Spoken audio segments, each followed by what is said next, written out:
የተባረከ ይሁን። በዓለም ዙሪያ ያላችሁ ቅዱሳን የእግዚአብሔር ልጆች እግዚአብሔር አምላካችን ስሙ የተባረከ ይሁን። በዚች በአጭር ደቂቃ ውስጥ እግዚአብሔር መንፈስ በውስጤ ወደ ትውልድ እንዳስተላልፍ ያስቀመጠውን ሐሳብ ለማስተላለፍ ዛሬ ተዘጋጅቻለሁና የአምላካችን የእግዚአብሔር ስም የተባረከ ይሁን።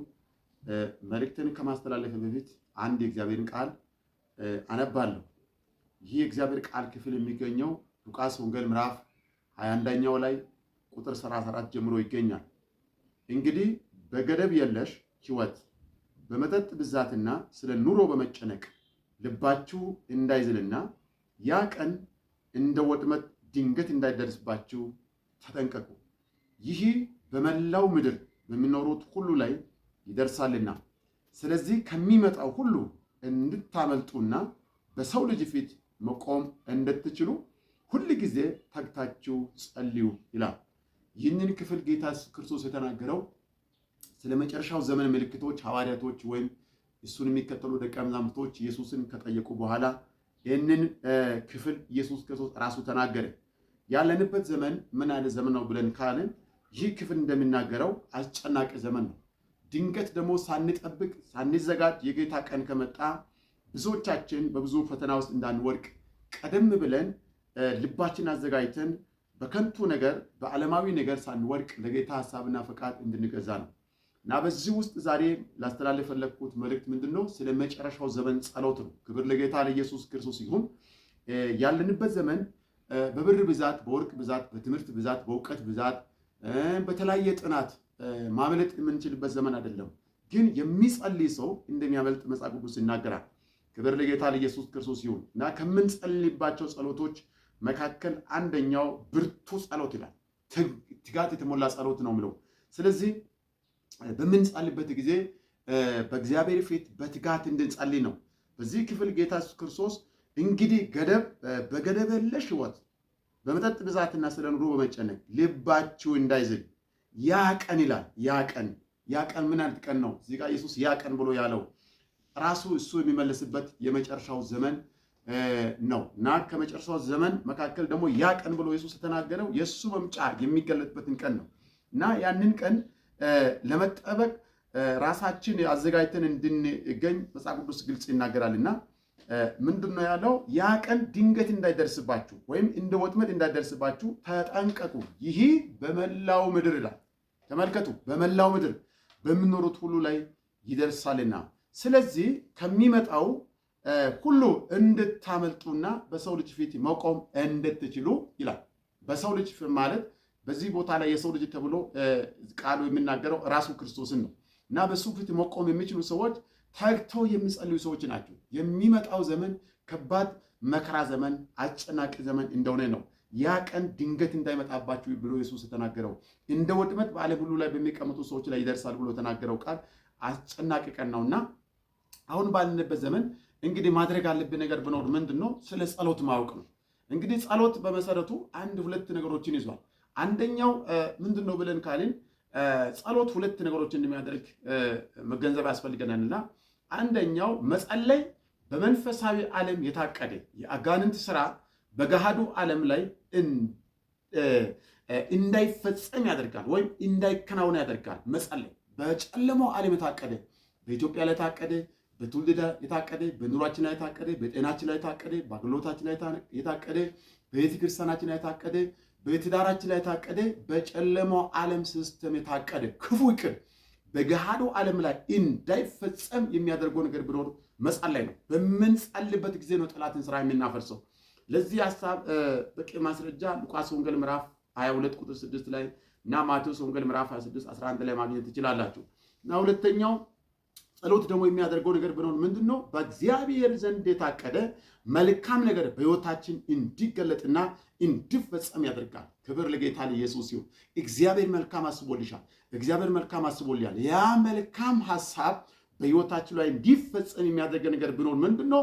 ጸሎት ነው። ያ መልካም ነገር እንዳይፈጸም እንዳይገለጥ፣ ያ መልካም ነገር በእኛ ሕይወት ላይ ተፈጽሞ እኛ እንዳናመሰግን ጠላት ይፈልጋል። ስለዚህ በምንጸልይበት ጊዜ ግን የእግዚአብሔር መልካም ፈቃድ በሕይወታችን ይፈጸማል።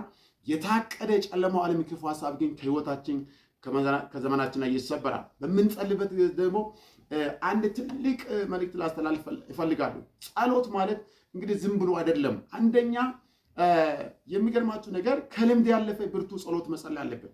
ሁለተኛ ከጸሎት ዝም ብሎ ጸሎት ብለን ከምንጠራው ያለፈ ብርቱ ጸሎትን መጸለይ አለብን። ሶስተኛ በመንፈስ የሆነ ብርቱ ጸሎት መጸለይ አለብን። አራተኛ ከጠረጴዛ ዙሪያ ውይይት ያለፈ ብርቱ ጸሎት ያስፈልጋል። አምስተኛ የማያቋርጥ ብርቱ ጸሎት ያስፈልጋል። ስድስተኛ ከእምነት የሆነ ብርቱ ጸሎት ያስፈልጋል።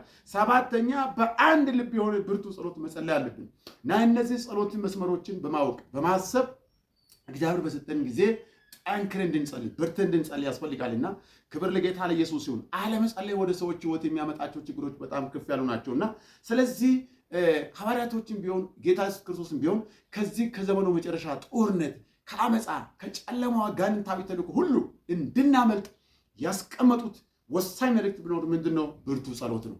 ስለዚህ በርትቶ የሚጸልይ ሰው ለሕይወቱ ዋስትና አለው፣ ለዘመኑ ዋስትና አለው። አለመጸለይ ማለት ብዙውን ጊዜ ለሰይጣን በር መክፈት ነው። አለመጸለይ እግዚአብሔር ሐሳብ በሕይወታችን ላይ እንዳይፈጸም የሚያደርግ እንቅፋት የሚሆን ድንጋይ የሚሆን ነውና ስለዚህ በርትተን እንድንጸልይ ጌታ ኢየሱስ ክርስቶስ ይርዳል። መጸለይ ያስፈልገናል። ክብር ለጌታ ለኢየሱስ ክርስቶስ ይሁን። ሌላ አንድ መጽሐፍ ቅዱስ ክፍል ጨምሬ እንግዲህ መልእክተን አጭር መልእክተን አጠናቅቃለሁ። አንደኛ ጢሞቴዎስ መልእክት ምዕራፍ 2 ቁጥር 1 ላይ ያለው ሐሳብ ምን ይላል መሰላችሁ?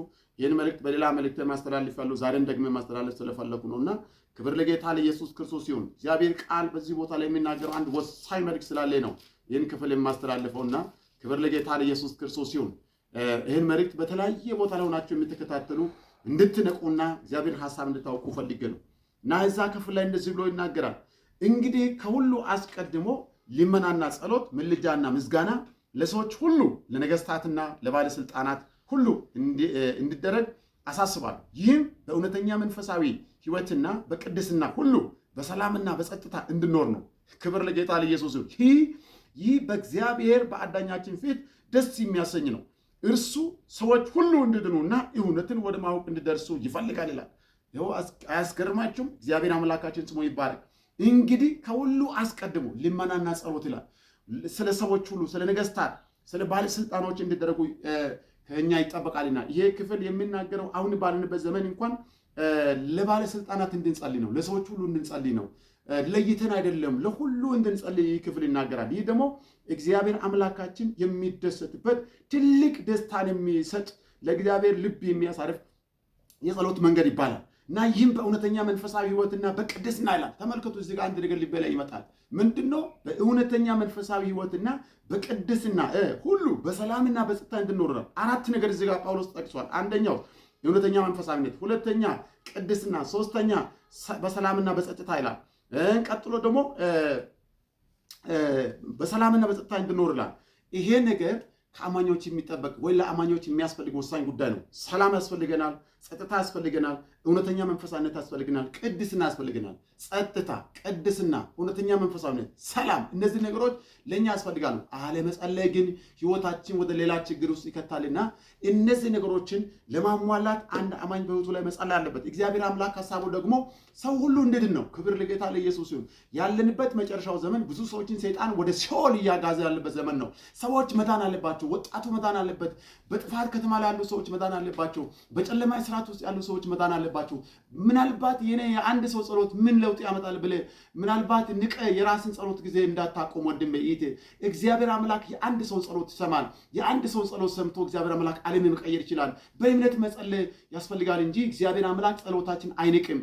እንግዲህ ለመብላት፣ ለመጠጣት፣ ለመዝናናት፣ ለመጫወት ጊዜ ኖሮን ለመጸለይ ጊዜ ከሌለን መንፈሳዊ ሕይወታችን ይሞታል። ከሙታን መንደር ነው የምንገኘው። የሚጸልይ ሰው ነው ሕያው ሰው። የሚጸልይ ሰው ነው የነቃ ሰው። የሚጸልይ ሰው ነው በመንፈስ ቅዱስ እሳት የተነዳ ወደ ክርስቶስ ኢየሱስ ሐሳብና ዓላማ የሚሄድ ሰው። የሚጸልይ ሰው ነው ሰዎችን ብዙ ሰዎችን ከእሳት እንድትቆ ማዳን የሚችል ሰው። የሚጸልይ ሰው ነው ደፍሮ መመስከር የሚችለው። የሚጸልይ ሰው ነው ክርስቶስ ኢየሱስን መግለጥ የሚችል ሰው። በጌታ በኢየሱስ ክርስቶስም ዛሬ እጸልላችኋለሁ እናንተ እንዳጸልዩ በፍርሃት ቀጠና ውስጥ በጭንቀት ቀጠና ውስጥ ተከባችሁ እንድትቀመጡ በተለያየ ነገር ውስጥ ልባችሁ ዝለው እንድትቀመጡ ያደረገ መንፈስ በጌታ በኢየሱስም ከላያችሁ ላይ ከህይወታችሁ ላይ ከዘመናችሁ ላይ ከአገልግሎታችሁ ላይ ከቤታችሁ ላይ ከተራራችሁ ላይ እንዲመታ በኢየሱስ ክርስቶስ ጸልያለሁ። ከዚህ ሰዓትና ደቂቃ ጀምሮ ጸሎታችሁን የሚቃወም ትጋታችሁን የሚቃወም ብርታታችሁን የሚቃወም የትኛው ኃይል በኢየሱስ ክርስቶስ ጌታ ስም ከህይወታችሁ ላይ የተመታ ይሁን። በኢየሱስ ክርስቶስ ጌታ ስም ከዘመናችሁ ላይ የተመታ ይሁን። በኢየሱስ ክርስቶስ ጌታ ስምና ስልጣን እግዚአብሔር ያበረታችኋል፣ እግዚአብሔር ያጸናችኋል፣ እንድትጸልዩ ያደርጋችኋል። በውስጣችሁ የጸሎት ኃይል አለ። እኔ መጸለይ አልችልም ብላችሁ አትተኙ። እኔ መጸለይ አልችልም ብላችሁ አታቁሙ። መጸለይ ትችላላችሁ። ስትነሱ ኃይል ይለቀቅላችኋል። ስትነሱ ጉልበት ይለቀቅላችኋል። በናዝሬቱ ጌታ በክርስቶስ ኢየሱስ ስም የእግዚአብሔር ሰላምና በረከት በላችሁ ላይ ይሁን። በክርስቶስ ኢየሱስ ጸጋ በርቱ። እግዚአብሔር ቸርነት ከእናንተ ጋር ይሁን። ሻሎም